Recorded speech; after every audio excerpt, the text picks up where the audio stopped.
This is Boston Chris with another great episode of the ETX ROCKS Show. Louise here. Descript. Featuring all genres and styles of entertainment. And coming to the ETX ROCKS. Let's hear it from Louise, please. From the unheralded and unheard to the legends and beyond. Out of the box with ETX ROCKS. It's awesome. We keep them coming. $5, that's pocket change. Well, hey, y'all, this is Haley McDaniel. Are y'all ready for this? ETX ROCKS Show is the greatest show of all time, okay? We are ETX ROCKS.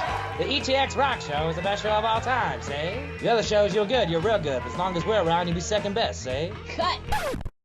This is Aubrey Lynn. You're listening to the ETX ROCKS Show. Hey guys, Boston Chris here with another episode of the ETX ROCKS Show. Guys, we're really excited about what we get to do here on the show is really bringing you guys the best talent we can find and bringing you a behind the music, in-depth look at each of the artists that we get the opportunity to talk to. Right now, we're fixing to go from 3 episodes a week down to 2 episodes a week. That way we can really focus on each of our guests and not get rushed or anything like that. We really want to thank you guys if you're listening or tuning in for the first time and following along with what we're doing here.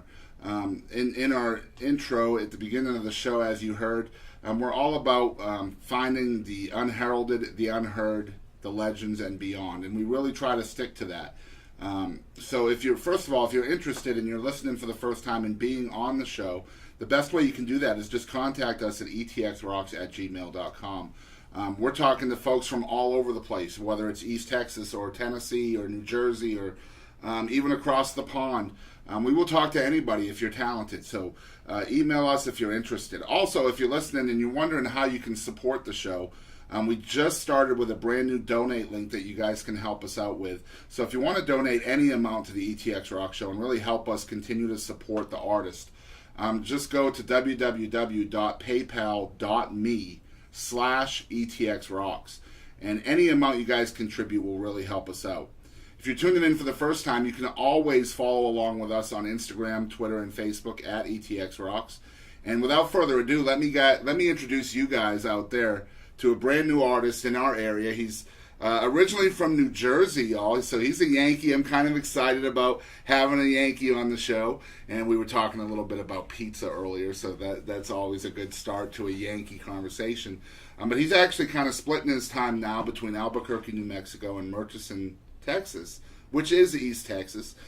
So Michael Giudicissi, first time on the show. Welcome. Thank you for coming out. Thanks for having me, Chris. I appreciate it. No problem, man. So, I mean, you've done a lot of stuff, and I got to tell you guys out there, he is a multi-genre artist. He's been around for, probably been doing music, 30, 40 years off and on? Probably 30 or more, yeah. Yeah. And, I mean, so many different genres that he's been involved with, but he's also an award-winning author, a motivational speaker, and a coach, and also a 7-time Ironman triathlete. So, like I said, off camera, he's obviously easily bored because you got all of this stuff going on. So I guess my very first question is, what do you like doing the most? Oh, wow. That's a tough one. I love music, and it's been kind of a rebirth for me the last few years because I was out of music for probably 15, 18 years. Right. And about three and a half years ago, I just came back and started playing again. And so cool. it's been great relearning the business and starting to write songs again. So that's terrific. But I have to say, whatever I'm doing at the time is just a heck of a lot of fun. So fishing or riding my bike or right. hanging out with my family. And Michael brought his guitar, so he's going to play a couple of songs for us. So probably one right now and one at the end of the show. So tell us what you're going to play to start us off. I'm going to play you a fairly new song I wrote that's been getting a little airplay in the United Kingdom of all places, Wow. Ireland and England, and it's called Rock of Ages. All right, so y'all check this out. This is Rock of Ages by Michael Giudicissi. That's And I'm going to spell that out for you guys. It's Giudicissi. Thank you. No All problem. Right. Let's give this a go.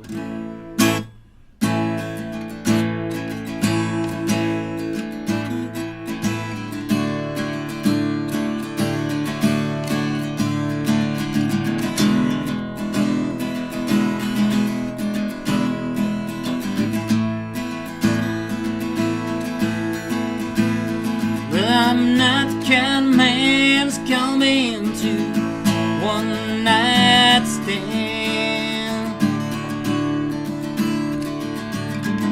we said forever, girl, I thought you'd understand. Put that ring upon your finger, and for me that's all sure.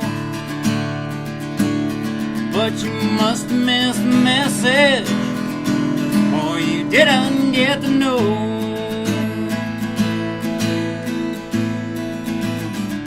Now you're leaving, there ain't much I can say, except load that gun, girl, take aim and fire away. Well, I love you till the end time, till the sun burns out, you'll see.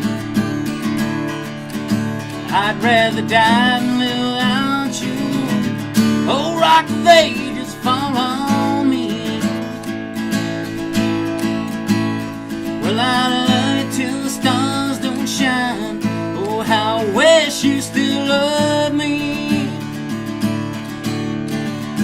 I'd rather die than live without you. Oh, rock of ages, fall on me.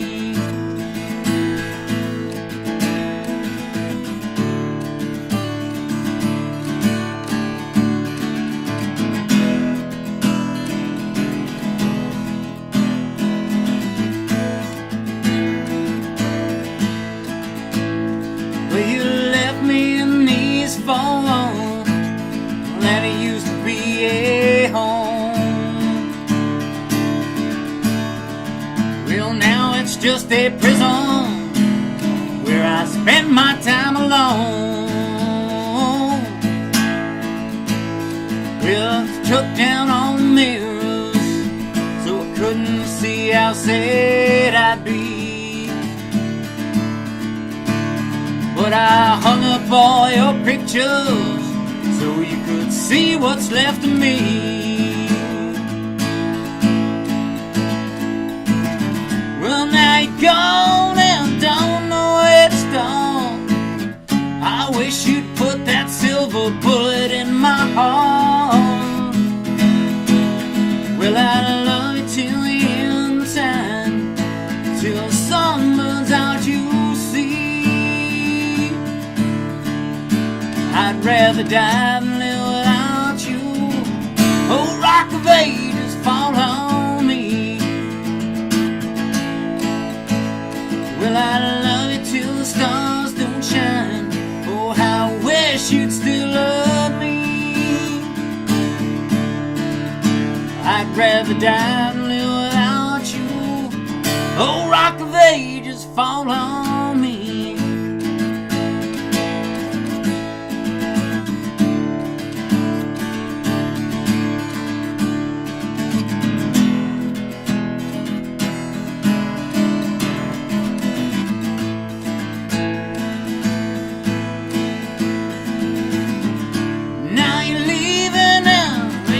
I can say, except load that gun, girl, take aim and fire away. Well, I love you till the end time, till the sun burns out, you'll see. I'd rather die than live without you. Oh, rock of ages, fall on me. Well, I love you till the stars don't shine. Oh, how I wish you'd still love me. I'd rather die than live without you. Oh, rock of ages, fall on me. I'd rather die than live without you. Oh, rock of ages, fall on me.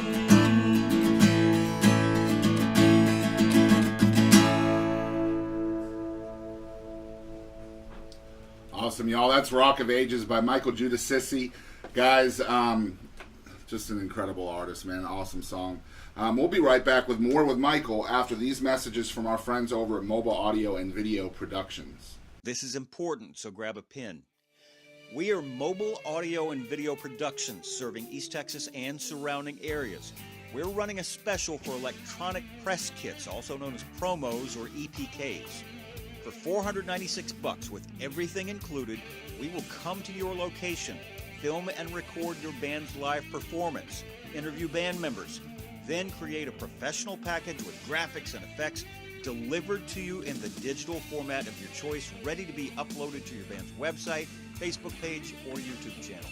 The packages we prepare can also be pretty valuable tools to send to venues, booking agents, or promoters, even record labels. You take your band seriously, make sure the world does too. Here's our number, 903-738-3881. Check out mobileaudiolabs.com. Find us on Facebook, Mobile Audio and Video Productions. Hi everybody, this is Tyler Linnaeus, and I want to thank you for tuning in to the ETX ROCKS Show. Thank y'all so much. And we are back, guys. If you're looking for really the best in video and audio production, if you're an artist out there and you need an EPK, even if you're a school and you need somebody to film graduations or events of any kind, make sure you're checking out our friends over at mobileaudiolabs.com. They are by far one of the best in the area around here, and he will pretty much go anywhere he's needed. So make sure you're checking them out at mobileaudiolabs.com. And honestly, we're super excited to have them aboard with the ETX ROCKS Show and bringing you guys the best in audio and video that we can. And it's all thanks to mobileaudiolabs.com. So make sure you're checking them out. And again, we are really, really excited to have Michael here with us today.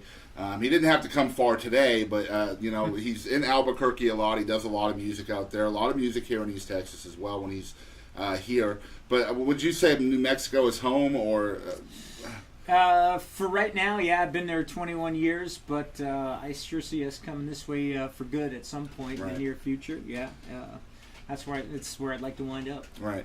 And guys, I mean, if you're watching again, if you're supporting us, you guys know out there how much we love to tell the stories behind these artists. And Michael has one heck of a story and really a heck of a journey. And I'm really excited to bring you his story.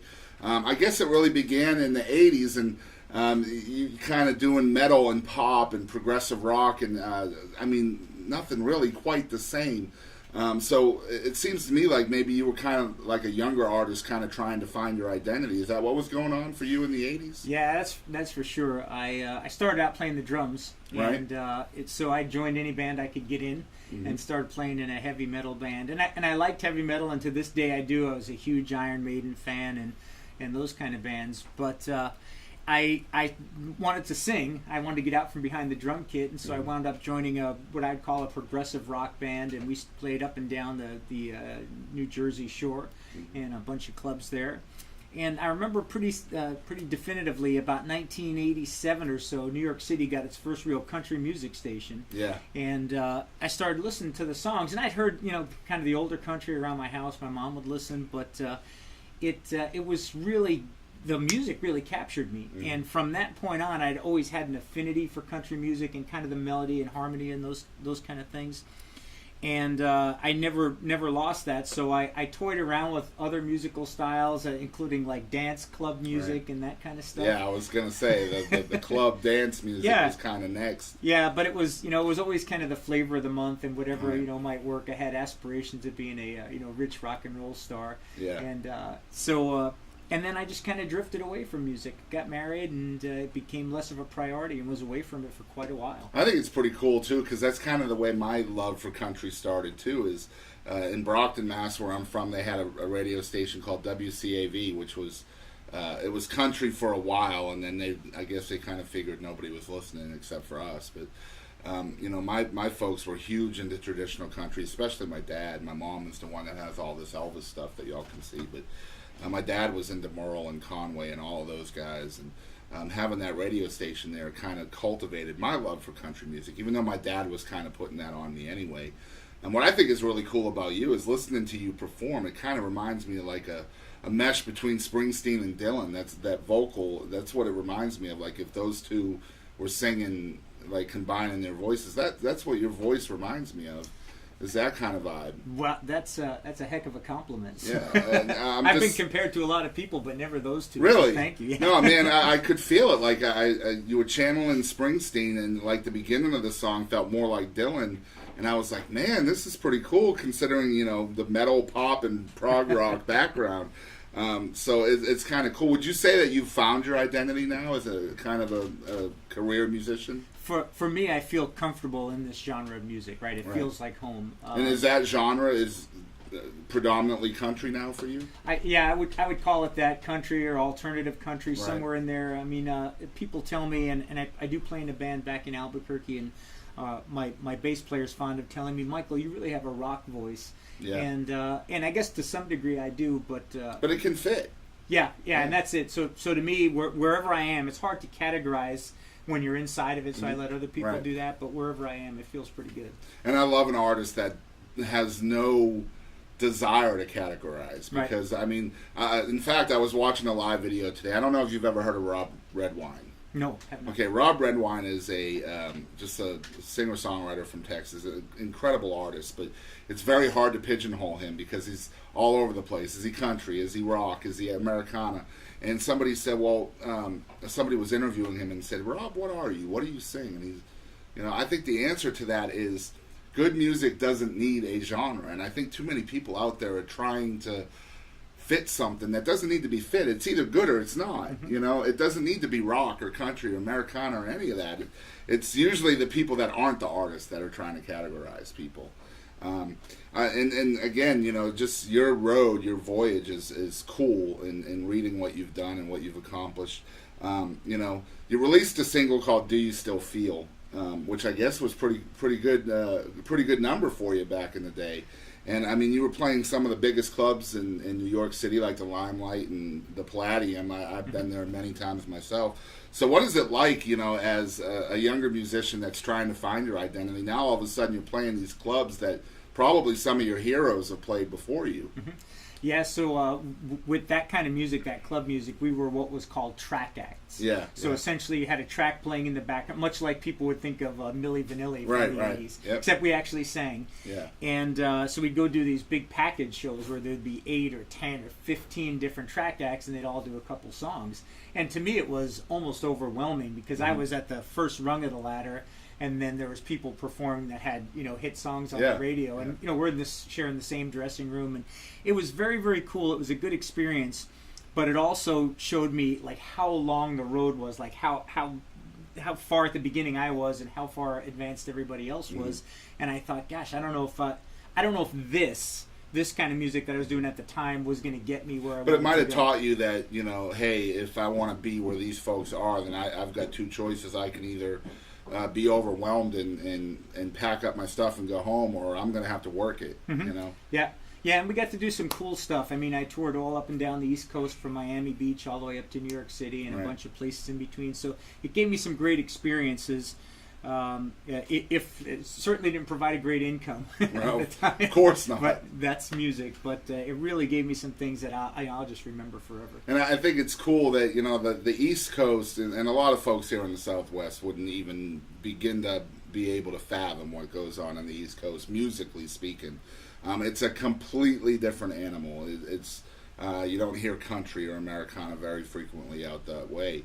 So, I mean, as you're living that life at that time, could you ever envision yourself in the Southwest? I did. In fact, that's how I got there. I got fascinated by the story of Billy the Kid. I saw the Young Guns movies back in the 80s and started reading up on books, and had a little time to go on vacation. I thought, well, heck, I'll just go to New Mexico and take a look around there, and flew into Albuquerque and drove down to Lincoln County and looked around at all the historical sites, never intending to move to the Southwest at that point.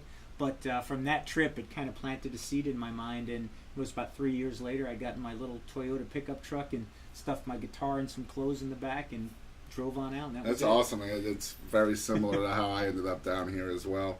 You would have never been able to convince me I would have lived anywhere but the Northeast as a kid. So to be in Texas is cool, but I would have never thought that as a kid, But it was the same kind of deal. It was, I would come and visit every other year, and one of those every other years, I was like, you know what? I'm tired of paying so much money to live when I can just come down here and they let me live for half as much. So it just made sense. I like that about you, very spontaneous and just, you know what? Let's do it, Now, so again, metal, pop, prog rock, dance and club music. and now all of a sudden in '98 you're going to Nashville. Yeah. Yeah, that was precipitated by a really unfortunate incident. My first son, Anthony, passed away when he was just 5 days old. He was born very premature, and he died on Easter Sunday in 1996. And I hadn't been doing really much in the way of music, but I had picked up my guitar and started writing a few songs and wrote one specific song, in his memory, Cradle to the Grave. And I wanted to record it a lot better than I could do it in, standing in the bathroom trying to get some echo in my house. Right. And so I had a little time. I was changing jobs, and I had about a week downtime. And so I flew out to Nashville and got some session musicians and recorded a few songs.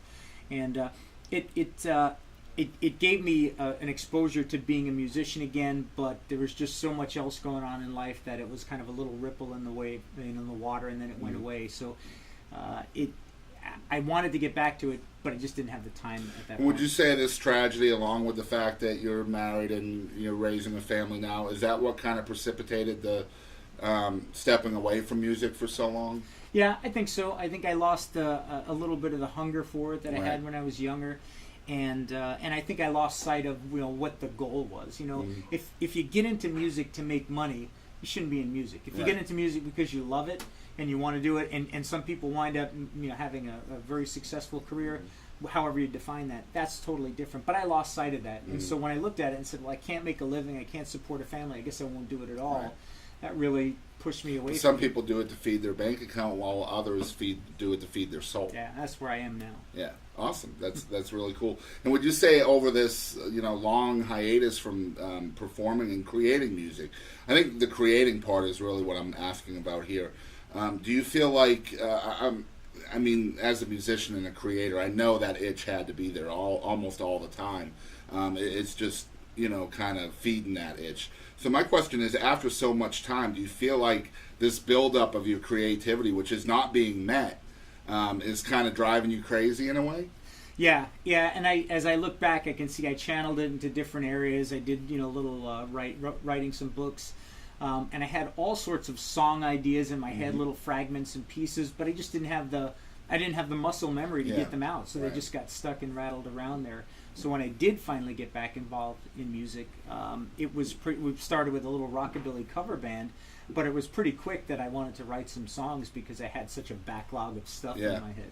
And you remembered all of that stuff, those snippets? Lots of little pieces that went into songs. My first songs were terrible, just like anything else. But it's always quantity over quality at first, right? Yeah, but once you get the flow down, then you start getting some better stuff that comes out. And so, when you finally made the decision that, you're not going to kind of put this on the back burner anymore, how does your family feel about this? Because I'm assuming, you're raising kids and stuff, and they don't know Dad was this badass back in the day, right? So how does this all come about, and what is the family thinking at the time? Well, it was a slow start, so, starting out playing in a little band and playing a couple local shows. But there was a point where my wife said, because I was playing in a band, and then I wanted to do something different kind of music with a lot of the stuff I was writing, and so I was trying to balance the two, and she said, do you want to be in two bands, or do you want to be a husband and father? And it really was kind of sobering, because it was a good wake-up call, and for me, it was the line in the sand where I said, if I want to be a musician and write and perform stuff that I feel, then I got to stop playing in cover bands, and I gotta focus on doing this, and that's how it I think that's awesome, because it's kind of like, a lot of times if you're playing the music and you're not creating the music, you're just kind of putting a Band-Aid on stuff, you know what I mean? Yep. And it's cool that your wife recognized that when you didn't. Yeah. And does she have a life in music too, or is... No, but she's a good fan. I'll tell you what, she likes to come out to the shows. But and of course, I play for her around the house all the time. So I play her my new ideas. Probably by the time the song is done, it's been done in her head so many times over. I think it's cool that she recognized that you were kind of wasting your talent on a cover band. I think that's really pretty cool. Yeah, I can't put it better than that, just because it surprises me so much. So you're in Albuquerque now. You're kind of struggling to get your bands together, and you're living part-time out there. So at first, now that you've kind of stepped away from the cover band, and I'm assuming you're getting back into your creative side of things, but that itch to perform in front of people never goes away either. So how are you balancing all this at the time? Yeah, it was tough. Probably the most frustrating thing was having this backlog of songs, right, that I'd finished and written, and in my head I could see myself and the band performing, but I just didn't have the horses to be able to go out and perform with. Putting a band together, it's probably similar in other areas, but in Albuquerque, for whatever reason, is just a unique challenge. There's so many musicians that play in so many bands, it's almost disposable to them. I'll move from one to the next. Right. And so I spent a good year and a half kind of cycling through different players. We'd get one show or two shows done, and then one or two guys would leave, and it became so frustrating. And that's really what precipitated me just saying, hey, I'm going to pick up the acoustic guitar and start playing some of my stuff solo, because I want to get it out. Yeah, you can depend on yourself too, right. you know. And it's right. Yeah, it's really hard to find an identity if people aren't sticking around to cultivate it, for sure. So I got to know, man. You know, Michael credits East Texas for kind of saving your musical journey. So I got to hear from your own perspective. What is it? First of all, how did you get here? And second of all, what is it about East Texas that kind of changed your mentality on music? Yeah. So since I was a kid and lived back east, my uncle taught me how to fish, and we used to go fishing all the time. And I'm not sure how in the heck I wound up in Albuquerque in the middle of the desert with that, but I had always had this vision in my head of having a little house on the lake, like the $500,000 homes I saw up in New Jersey that I could never afford. And so I started looking, and there's no lakes in New Mexico with homes on it. So start looking in West Texas a few years ago, and all the lakes were dry. You know, your lakefront properties, you need the old George Strait song, 500 yards. And I just kept looking farther and farther east, and came upon Calendar Lake over in Murchison. And there was a little house for sale, and flew out. I was on a business trip and stopping over in Dallas, and I just jumped off the plane and rented a car and said, I'm going to go out and take a look at it. Wow. And I did. Took a little video with my phone and sent it to my wife, and she said, well, if you like it, let's do it. And it really was that quick. And so I love to go fishing. My son Samuel loves to fish. He's really taken to it. So being on the water was the thing that really brought us out here. But then I got out here and started meeting some of the local So what was musicians. that first kind of introduction to local East Texas music? Up at the Forge in Ben Wheeler. Old TD Wilt runs the open mic there, and befriended him on Facebook, and he encouraged me to come on down, and got to go there and met a bunch of good players. That's a good scene there. Yeah, for sure. And everybody was better than me. They probably still are. So and that's the kind of environment I like to play in, where people push you to be better. That's awesome. And they push you to write better songs, and they push you to perform better. And so that's how I got started in music down here. Well, the quote I got from you somewhere is, people in East Texas take their music seriously. They do. Yeah, absolutely. Like I said, back in New Mexico, with all due respect, I mean, there's a lot of musicians that kind of take it casually, and there's the crowds take it casually. But here, not just the players, but the people going to listen. Oh yeah. They're going to listen. They know their music, and if you're good, they'll let you know, and if you're not good, they'll probably let you know that too. Yeah, and that's one thing I love about the local music scene in East Texas, especially, is not only what you're talking about, but also the feeling of community amongst the artists. They all really care about each other and how well each other does, and even if somebody sees a song by somebody else, it's amazing. They're pushing it, and they're not even that artist. I always think that is such a cool thing about East Texas. And there's always some of your outcasts that aren't doing that, of course, but I think that's a really cool thing about East Texas. It's nice to see the perspective of somebody who's come into that scene and become part of it now, to kind of feel that first what is it? I lost it. First impression of the scene. So when you're coming to, here's a good question. You've played all over the place, all up and down the eastern seaboard and New Mexico, and I think you've played in Colorado and all these other places. Where do you like to play the most? Where's your favorite place to go and actually perform? I got to be honest with you. I love playing down here, and I'm not saying that because we're sitting here in Right. your studio.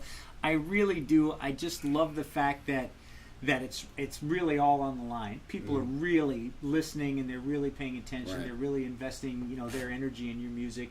But anytime there's a crowd, I'm happy to get up and play in front of them. And I've told the folks in my band, if we got a choice to play for 1,000 people for no money, or 50 people for $1,000. Tens and tens, yeah. I'll take the 1,000 Right. people every time, because the payback you get. And that's about, again, feeding your soul. Yep. Yep. I hear you. So you got your solo career thing going on. So mostly because you're tired of depending on people that aren't very dependable. And I'm assuming I know you also have a band that you're playing with out in New Mexico as well. So how did you finally piece together a band that was ready to be dedicated to the mission, so to speak? Yeah, great question. So you go through so many players, and there seems to be a couple of common points in them. And our drummer Jackie, she had played with me in 2 previous bands, and she's a great songwriter and also a great vocalist. And so we just had a good musical chemistry, especially our voices, harmonizing. And it was funny, when the last band broke up, I said, I'm done, that's it. I'm going to just spend my time doing my own stuff. And I had a bunch of equipment down at her house, and I went by to pick it up, and we're standing out there shooting the breeze, and lo and behold, she goes, well, if you ever need a drummer for anything you're doing. And I said, don't do that. don't start me thinking. And I said, if we can keep it as a trio, find a bass player that's reliable, I'd really like to continue to work with her. And we found Donnie, our bass player, through a mutual friend that I had played with a little bit in the past, and he's just a fun-loving guy. So the pieces all seem to fit, and so it's great. But it's nice that they have enough stuff on their own to do that when they want to go off and do something else, they can. But we come together and we've created some real fun music. And this is a band called Lincoln County War, right? Lincoln County War. And this is kind of like an outlaw country type band, right? Yeah. So a little bit different than what you're doing solo as well. Yeah, some of these songs will work their way into the band. We'll rough them up a little bit. But yeah, we do some Johnny Cash stuff and Drive-By Truckers, and I've got some other bunch of stuff I've written that's a little more harder edged. That just doesn't seem to work as well with just an acoustic guitar. So even now, he's mid-50s, right? You've been around a while. So, even now you're kind of working multiple different genres into what you do. And that's going to be something that you're kind of trying to feed what you grew up on, right? You can't just stay in one. Yeah, and so the idea is, sometimes it even surprises me, the ideas for a song. Like the way that you think a song will turn out is completely different than the way it does. And so I write, kind of a pretty melodic song, maybe like we just played, and then the next one is kind of a gravelly, gritty, dancing with the devil type song, and I just let them come. It used to be that I try to write for a certain genre, and the songs were never as good. Yeah. So now I might write 10, and only 1 or 2 will be good, but the 1 or 2 that'll be good are, at least I feel, really good, and I'm proud to go and perform. That's cool. So you've tried different ways, different processes of writing. You've tried to write within a box, you've tried to write whatever comes, and you've kind of learned what works for you and the people around you. That's pretty neat. And another thing that's really cool is, you and I grew up in a day and age when social media was not thought of. Right. And really now as a really experienced musician, you're kind of using social media to further what you're doing, to where, like you mentioned, you're being played on United Kingdom radio. So how are you utilizing social media to meet your goals? The beauty for me in my regular day job, I work as a consultant and a speaker, is that I get to work from home. So I'm in front of a computer a lot. So I can ping a lot of stuff on social media on a regular basis, where if I was working in somebody's office, you wouldn't really be able to do that. And so I utilize it really in a couple ways. First of all, to stay in communication with people, fans about upcoming shows. But it's also helped me network with other musicians, helped me meet some of the bookers and promoters of the shows. So I don't have any huge shock and awe social media campaigns. Mine is just more a little grain none of that sand. Clickbait stuff. Right. Yeah, a little grain of sand here and there. I just keep pinging people and giving them a little bit of stuff, and it's been great to build a community, I guess, around the music. Right. Because as I mentioned in the open, he's not only a musician and a heck of a songwriter, but also a motivational speaker, and you've written books about that part of your life as well. So here's a good question for you, man. An author, singer, performer, all of this, but in order to be a motivational speaker, you got to be a pretty positive guy. So how do you keep we all have stresses and things that worry us in life, and I know you do as well. So how do you keep that positive aspect to your life going, keeping it a flame, so to speak. Yeah, I'll tell you, Chris. When my son passed away, I mean that wasn't even rock bottom for me. Okay. That was the last step on the way to rock bottom, and I just hit 1997, 98. I really hit bottom. I just didn't care about living. I didn't care about anything, and I remember waking up one day and thinking, if this is all there is to life, then I'm just not interested. I mean, there's got to be more than this. And it was kind of like one of those seminal moments where you go, all right, well then what are you going to do about it? And I started kind of pulling myself up a step at a time, and I started taking control of my life. I started taking control of my body and my mind and those kind of things. And piece by piece by piece, I became a happier person. I became more successful. I became nicer. I mean, I was a miserable SOB for a long time. Right.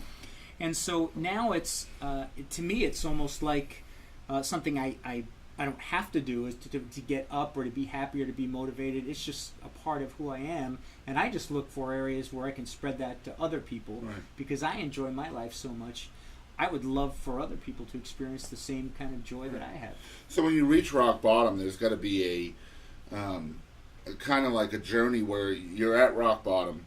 You're learning all this stuff about you that wasn't there before you hit rock bottom. You know, you go from negativity and you're trying to work your way out of that hole. So how did you get from being at rock bottom and then getting to the point where you realized, you know what, the stuff I've gone through and the way I've pulled myself out of it is something that other people need to know? And how did you put that from that to that? That's great. And the exact moment and the exact guy that helped me with that, I remember clearly. This guy named Steve Chandler. He's a friend of mine. Steve is an author and a very accomplished speaker and trainer from Phoenix, Arizona. Man, the company I was working with at the time hired him to come in and do a motivational speech for us. And it was about a 3 or 4 hour thing. And I remember sitting there I was a sales guy, sitting next to one of the other guys, and on the stage walks this guy with kind of disheveled hair and his shirt's wrinkled, and I thought, come on, this guy's going to tell me how to live my life? Mm-hmm. And for 3 hours I sat there just totally transfixed in what he was saying, because he talked about one simple choice in life. You're an owner or you're a victim. You own your choices in your life and your success and your failures, or you let everybody else, or you blame everybody else for that. And I saw myself as I was the victim. Up to that point, my entire life I was a victim. It was always somebody else's fault. It was always somebody holding me back. It was always something that prevented me from being happy. And I walked out of that thing, and that for me was the first step up. That was kind of like the light switch. That's right. Yeah. And it was almost like somebody threw some cold water in my face and said, "Man, you've been pulling the wool over your own eyes for 35 years or however long it was." And so I, from that point forward, I started, working on myself. And Steve Chandler was nice enough; he wrote the foreword for my very first book, Changing Lives. He encouraged me to write that book. And so it's been having good mentors. Like, I could sit here and take credit for all this, but it really has been lots of good examples and mentors and different things that I just fed my mind with that have helped me really turn my life around. Right. Man, you're a heck of an interesting guy. I'm really blessed to have you on the show. I appreciate you taking the time to do it. Again, we love to have folks on the show that have different aspects and creativity.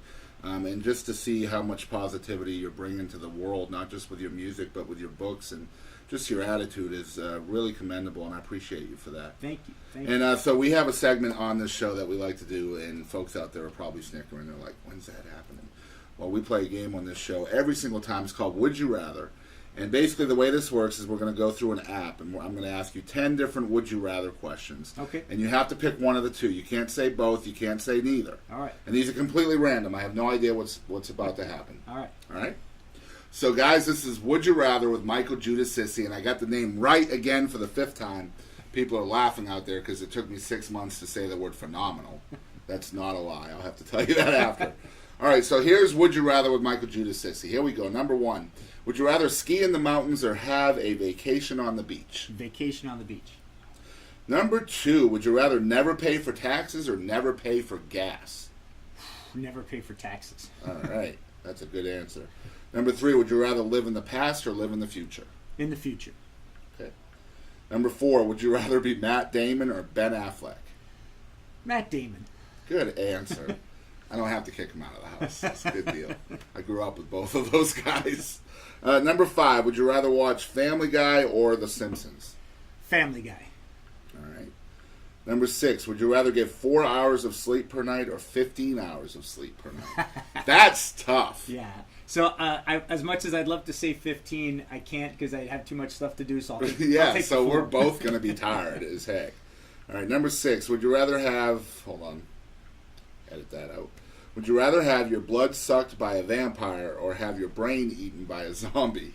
I'm going to go with blood sucked by the vampire. I don't know if they can take it all. It might leave me enough to keep going. Well, I mean, I don't need all of my blood. I need all of my brain. So I'm probably with you on that one. At least I'm still alive. I just can't go out during the day. You know what I mean? No worries. Which I don't do anyway. Nighttime so. is good, yeah. All right, number 7, I think. Would you rather bring back someone you love who died or bring back someone famous who died? Oh, wow. Gosh, I want to give you a snap answer. I'm not a big fan of changing the past, so I'm going to go ahead and say bring back someone I love because that would not be somebody famous and wouldn't impact the world in a big way. So. And the 82% of the people agree with you. All right, number 8, would you rather live the same day over and over again or die at a young age? If that choice of those two, I'd go at a young age. Okay. Of course, I'm old already, so right. That one You've really already got apply. that beat. So, all right. Would you rather have Facebook or Twitter? Oh, I'm an older guy, so I'm going to stick with Facebook. All right. And last one, would you rather have Rambo on your side or have the Terminator on your side? I think my son would say the Terminator, but I like to deal in reality, and Rambo was almost like a real guy, so I'm going to go with Rambo. He's a badass. I completely agree with that. That was Would You Rather with Michael Giudicissi. We always have fun with that game. So tell folks out there where, well, I guess we'll do another song first. Okay. And I think you have one called East Texas on My Mind. Is that right? Yeah, this one came about. I had my neighbors down in Hickory Hills right there on Calendar Lake, and they were kind of through Facebook telling me, hey, why don't you write a song about all the things you like to do here at the lake? And one morning, before I started working, I just wrote a throwaway chorus, and I did a quick video, and I posted it in the community group, and I said, hey, how's this? And it was like, there were critics. Well, no, sing more about this or the other thing. And I thought, well, cool. It's just a 4-chord thing. I'll just leave it. I challenge myself every time I get in the car and drive from Albuquerque to home here in Texas to write a new song. Wow. And every single time, and I haven't failed yet. So this time I thought, man, what was that song? And let me see if I can't finish that off. And so I pulled the video up on my phone as I was driving on I-40 and then finished it on the way in. And so, yeah. Became a good one. But I will tell you, wherever I am, East Texas is on my mind. I can't wait to get back here. Awesome. So, guys, this is East Texas on My Mind by Michael Giudicissi.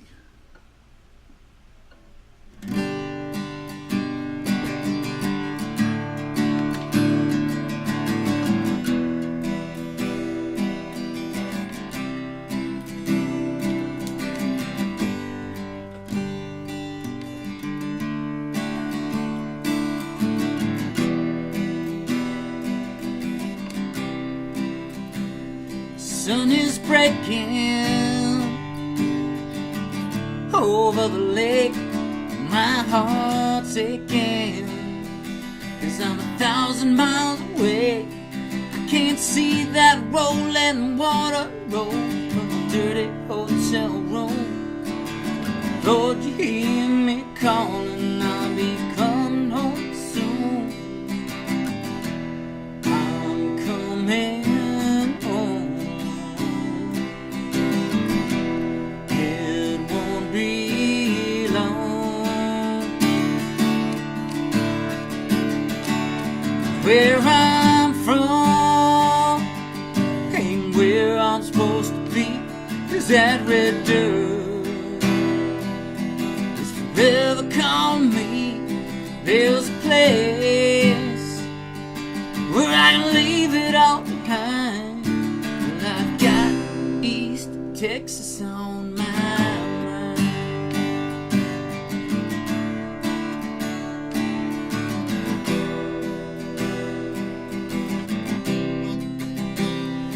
Catfish jumping up on Kickapoo Creek. Kids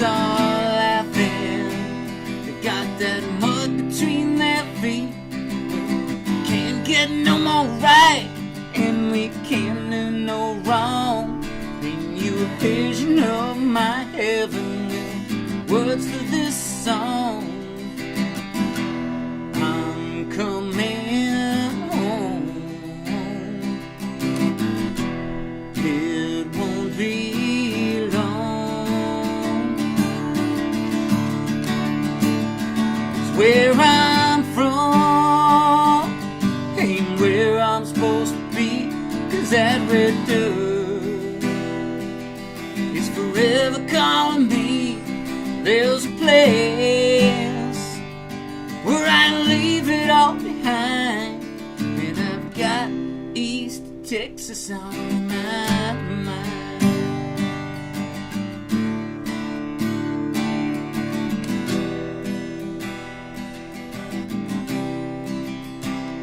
Sun is setting, the world is just so right, but I can't see it. Even if I drive all night, I'm living too far from heaven. I'm living too close to hell. I'm stuck in a concrete jungle. Feels like a prison cell.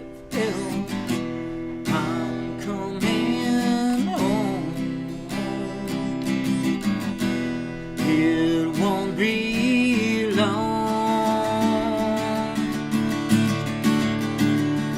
Where I'm from ain't where I'm supposed to be.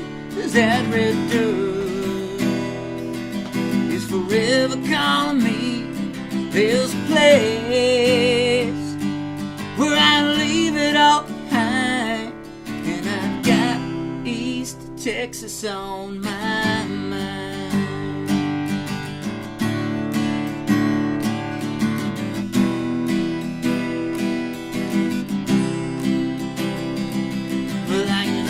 All behind, cross that Van Zandt County line. Gotta find my way home, for I'm too long gone.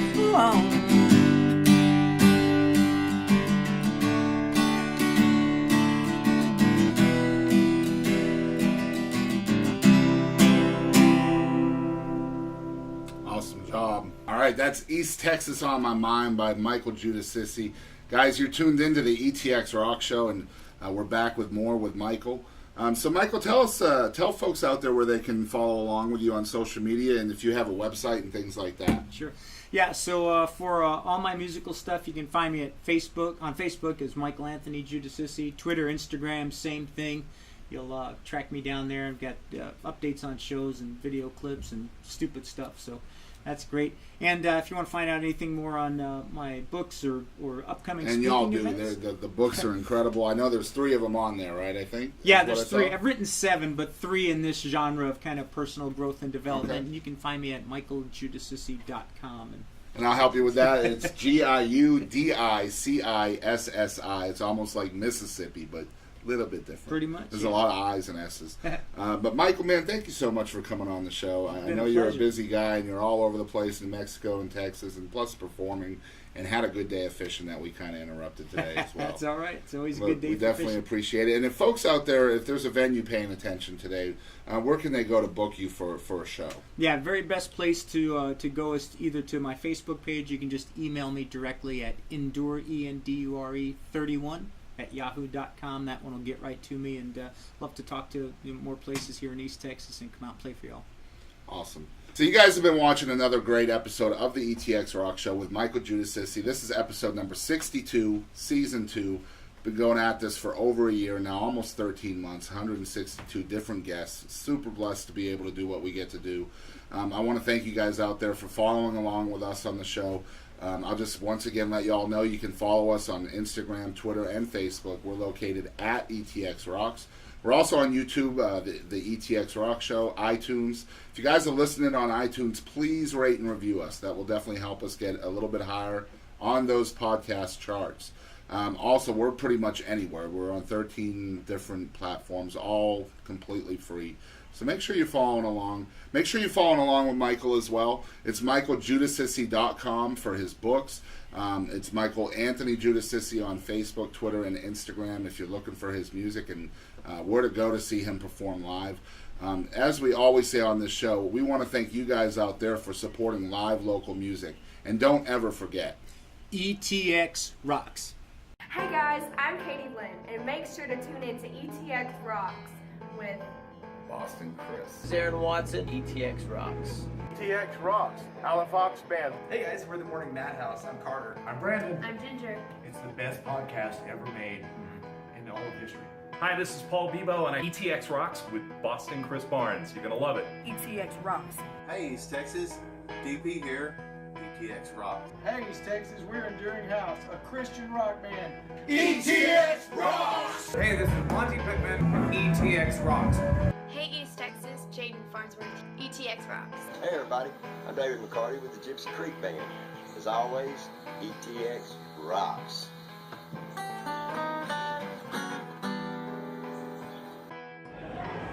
Hey guys, this is Chris Colston. Thanks for tuning in to the ETX ROCKS Show. To the ETX ROCKS Show. The ETX ROCKS Show. Ho! Hey folks, I'm WWE Hall of Famer Hacksaw Jim Duggan, and I just want to make sure you support local music. Hi East Texas, this is Chris Wayne. And Crystal Clark with KYKX 1057. ETX Rocks. Hey East Texas, we're Lady Chaz and the Tramps. And just remember, ETX Rocks. Hey, this is Todd Freeman of ETX Rocks with Boston Chris. Hey, East Texas, I'm Waylon Hicks. And remember, ETX Rocks. Hey, what's going on, guys? This is the one and only SP and Mexicano con Estilo. Make sure to support your local music and ETX Rocks. Hello. We're one way home. Hey East Texas, this is Teaser. Please continue to support local music. And always remember, ETX Rocks! Howdy folks, this is Aaron Watson. Support local music and ETX Rocks. Hey, this is Chris Colston. Make sure you support local music And ETX Rocks. Hey, this is Hannah Kirby. Thanks for tuning in to the ETX ROCKS Show. Tough guy, ho! covering music-related content of all genres. If it filters through Eastern Texas, it's fair game. Y'all bring it. From Texarkana down to the coast and Dallas down to Houston and everything in between, we are ETX Rocks!